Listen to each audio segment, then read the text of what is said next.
Well, folks, we're coming to the end of another year, and I think it's only fair that we do a Jurassic World Alive 2024 tier list.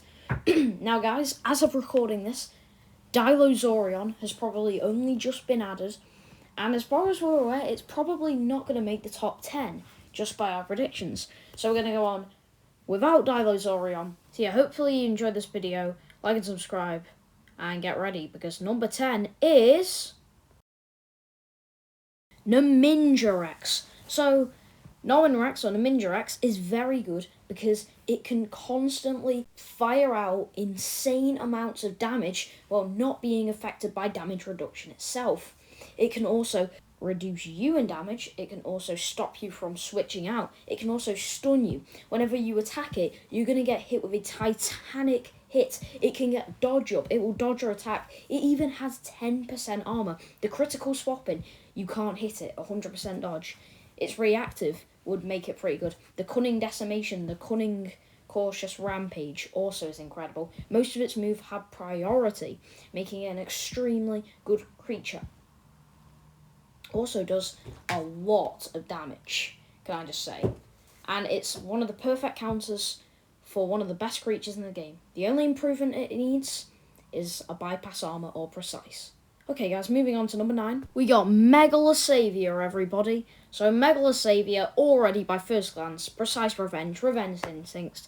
This is already 100% a revenge killer, and it does the job very well. You see, once one of your creatures is taken out, it can come in with a priority revenge instinct. Also, because it's got no delay and only a cooldown of 1, precise revenge. It can stack counters. If you want to switch it in, you can, because it'll get priority still anyway. It can devour some damage. If you have the reactive, it'll heal. Now, a lot of creatures are a counter for it, and it is slowly falling out of the meta, unfortunately. It is a good creature. Okay, guys, at number 8, we have Sarpanthera. Sarpanthera is a very good revenge killer. The reason is, if one of your creatures dies, it comes in with a priority double impact, loads of damage, thousands if anything. It then gets a shield for protection and dodge. Another thing, you can just go for Afflicting Trap. Your opponent can't escape. They're slower than you. They do no damage. Resilient Groot Rampage. You cleanse like all of the bad debuffs and stuff, and you attack all opponents. Determined Strike. You cleanse Bleed, which is very good, and you cleanse damage reduction. And if you get hit, you then nullify and do a little bit of damage in the process, which is extremely good as a very versatile creature. And another thing, the swap in Devour Strike, just like Megalosavior, it can get some health back while doing damage. If you escape, or if you try to swap out on it, it will gain attack speed and it will dodge all attacks. It is an extremely good creature, but counters by many resilient creatures. Okay, number 7, Magnaraptor. Magnaraptor has a little bit of everything. For starters, the Group Fierce Strike. You get to shatter. You then attack all enemies, so that's good against blocks.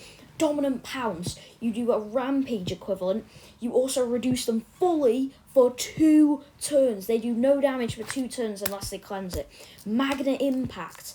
You then quickly, maybe just nullify everything. A guaranteed crit. And you're going to reduce them in damage some more, because why not? And of course, its most OP move, Flock of One, where it simply heals, it does Ren damage, it reduces you in damage. A Swapping Cunning Impact does loads and loads of damage. It then also reduces you. Invigorating Alert, you try and switch on this thing. Guess what? It's going to gain dodge, increase crit damage, increase crit chance, increase attack. It's just got everything. Then on its reactive, it's going to get some more damage, because why not? Oh yeah, and then the cherry on top, it gets some speed. It also has 25% base crit chance and very high base attack, because why not? It's very good, but is countered by a lot of things. Okay guys, at number 6 is Cerastagatops. At first glance, Cerastagatops doesn't seem that strong, but when you realise it can swap in Bleed, give itself armour, stun you and bleed, and then just swap out and do the whole thing again. It can also get damage and speed. You realise why this thing cannot really be countered. The only creatures that counter it are the top 3 that have resistance to bleed. You also need cleanse and you need bypassing armor. This is very hard to kill. Alright guys, at number 5, Rajadarixis takes number 5. It relies on slowly afflicting and debuffing to slowly destroy you. What Rajadarixis can do is every time you attack it, it's made to absorb hits, can I just state. It afflicts you, it then can reduce your damage, it makes you vulnerable, it then goes last, berserk decimation, makes you vulnerable, and then does probably about 8,000 on average to you, which kills a lot of things, most things. Then can I just say on a cooldown of 1, you can heal like 2,000 health. Like every other turn, basically. And you can't switch out on it because it afflicts you and then swap prevention. Extremely, extremely good. But is countered by a few things that aren't even meta right now. Alright, moving on to number 4, Monolamoth. What is now classed as the new immortal creature, Monolamoth. It can stun you. It shatters you. It then reduces you in damage. It can heal. Every time you attack, it gives itself damage and heals you. And it also does a little bit of damage as well, right? At the end of each turn, it can also afflict you. The reinforcement on escape. This thing is ultimately healing, and it can actually counter basically everything in the meta, but can be killed with a lot of RNG and bleed damage. Okay, guys, at number 3, we have Compsogvenador. What makes Compsogvenador so good is that it can constantly heal, regenerate flocks. When you try to escape on it, it will gain flock members. It can swap in flock members, but the main reason which makes this creature so formidable, Blighted Pounce. It will give itself speed, then cloak, then it can go for instant rampage and run, and then it can swap back in and do the whole process again. It can also shatter shields. 2 of its moves take priority. However, RNG does screw it over. Number 2, Alankai-Dactylis. Alankai-Dactylis can be a little bit of a mixed bag at times. RNG screws it over. However, the thing that makes this thing so good is that it can heal a group attack. Dragon's Breath, specifically, can make it heal. It bypasses dodge. It gives you damage over time. And then it can go for greater devastation, which gives it a shield, armor, and then it does infinite damage. Oh yeah, and if you get it to 1 flock, it's just going to make you vulnerable and do about 4,000 on you. It's got the exposing counter, swapping invincible and a heal. And it gets a shield on escape. Very good, but counters by the next creature coming up. Number 1, best creature in the game is Griganith. Griganith is so good. The reason it's so good, maximum ferocity. It gives itself loads of damage, fully heals almost, then it bleeds the enemy. If you try and attack it, you will get about 50% of your HP taken off from a single counter attack. And if it gets low, you swap out and then you heal fully back again and you can do the whole process again. Its skewer ability, 100% stun, swap prevention, reinforcement on escape, the reactive, healing fierce. It devours. This thing is just the best creature in the game. Truly formidable, with very few counters that exist. Before I get into strengths and weaknesses of the creatures, I want to give 3 honourable mentions. Trichovenida. It is very good because it can give itself a shield, damage, and then loads of shatter. It can also devour. It's a good tank. Another honourable mention is Draco Lux. It got nerfed and its swapping is trash now. It used to be the 5th or 4th best creature in the game. It's still the king of RNG with the risks of stun. It can be very good, but it can also get screwed over with RNG, and it can be beaten by loads of creatures in the meta, unfortunately. Protolux is another honourable mention. I was thinking about giving it number 10, however, it just felt like it had something missing to it. It has an overall decent kit, however, it just feels like its lack of resistances and just kind of, I don't know, the kit just doesn't seem very advanced and many players can agree. And again, creatures can just beat it, so yeah.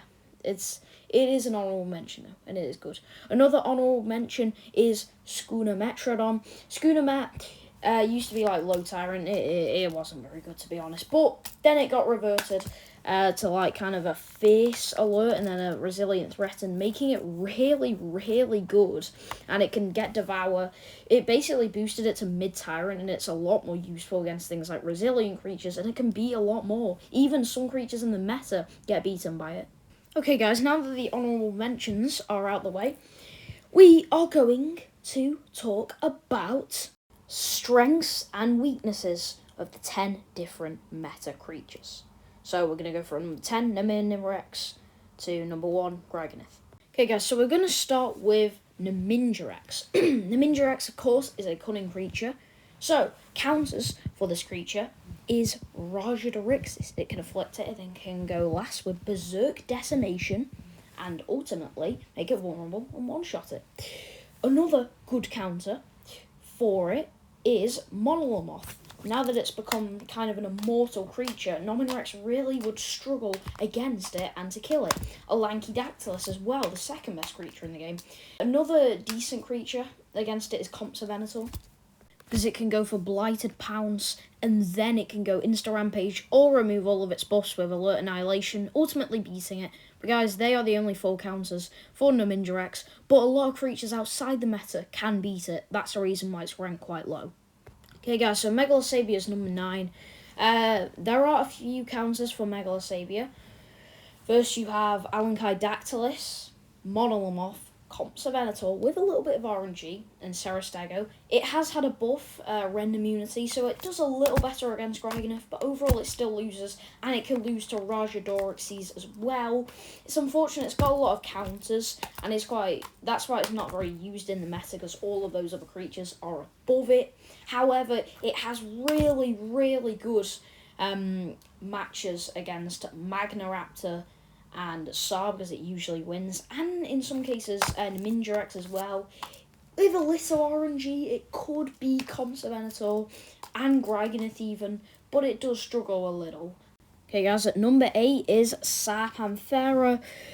Unfortunately, Sar really, really struggles. Yeah, it counters Magnaraptor. Ugh, and unfortunately that's about it. It does okay against Naminjarex at times, and sometimes, occasionally, it can beat Compsognathor, but to make up for it, it beats a lot of creatures outside the meta, a hell of a lot of them. So yeah, but it's kind of a weaker creature now that I think about it. So at number 7 is Magnaraptor. Unfortunately, it does struggle a little in the meta, right? It's a very good creature, and just like Sar, it beats so many things, and it's so versatile outside of meta creatures.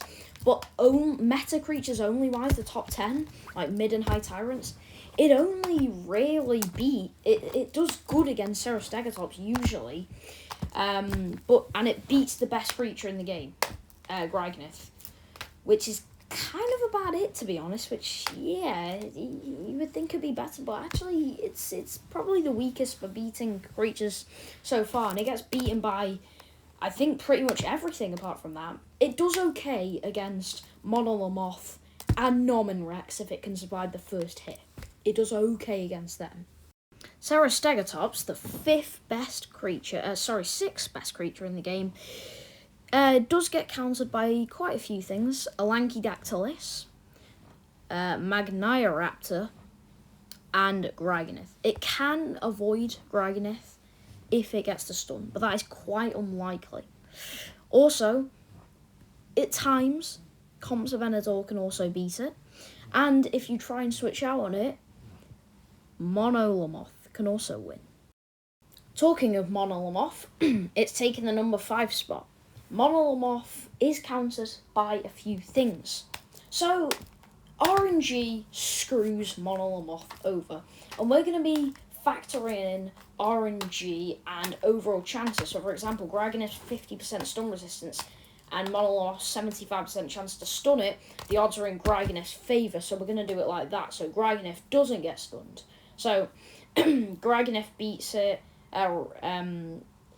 Serastagotops can beat it, and sometimes a Lankydactylus can beat it. But that's about it. Actually, it is a very strong creature for the new Apex. Rajadorixis sits right out of the podium at number 4. It is very good, again. However, there are a few creatures that can counter it. So, for example, Serastagotops can actually beat it occasionally. However, it just destroys Griganeth. Compsognathus can beat it occasionally, and even Alenchidactylus can beat it, and Monolomoth can beat it occasionally. So there are 3 to 4 counters for Raja-Dorixis, and even Magnioraptor, if it hits at the start, then Raja kills it first turn with Berserk Decimation. It will then be left vulnerable for whatever comes in next, like a Compsognathus to finish it off, or a Nominrex. So, in some cases, 4 to 5 counters for it, but still a very good creature. Taking bronze spot is Compsognathus. Compsognathus is a very good creature with very few counters, not gonna lie. Its main harsh counter that can almost kill it turn 1, if so turn 1, Alenchidactylus. It brutally murders Compsognathus, and most of the time Graganith does beat it as well. Also, Monolomoth is supposedly good against Compsognathus as well. And to be honest, that's about it. Megalosavior is also good. However, a lot of the time it does kind of get rinsed. Taking silver spot is Alenchidactylus. Alenchidactylus only loses to a very limited amount of creatures. Graganith can usually beat it. That's the full 100% counter to it. Another decent counter for Alenchidactylus is Monolomoth. It seems to be decent. And at times, Cerastegatops is good as well. That's about it. Other than that, Alenchi does kind of beat everything else, not gonna lie. That's its strength. Best creature in the game, Graganith approximately only has 3 hard counters. Magnioraptor, Naminjarex, and Raja-Dorixis. And even then, Graganith could technically beat Naminjarex and Raja-Dorixis if it stuns them. However, that is a little less likely. But it basically beats everything else. It can have a hard time against Sarpanthera, but it still overall wins. It hard counters both of the flocks. And usually, if it avoids the stun, it beats Monolomoth and Cerastegatops. Overall, guys, it's an insane tier list. Well, guys, if you made it this far, please like and subscribe if you want to see more tier lists and more content like this. This has taken me probably about 7 hours to make, including the thumbnail. And I really hope you enjoy, and this really helps you to build your teams in Jurassic World Alive. Thank you for watching, and I'll see you guys later. Bye-bye, and a Happy New Year.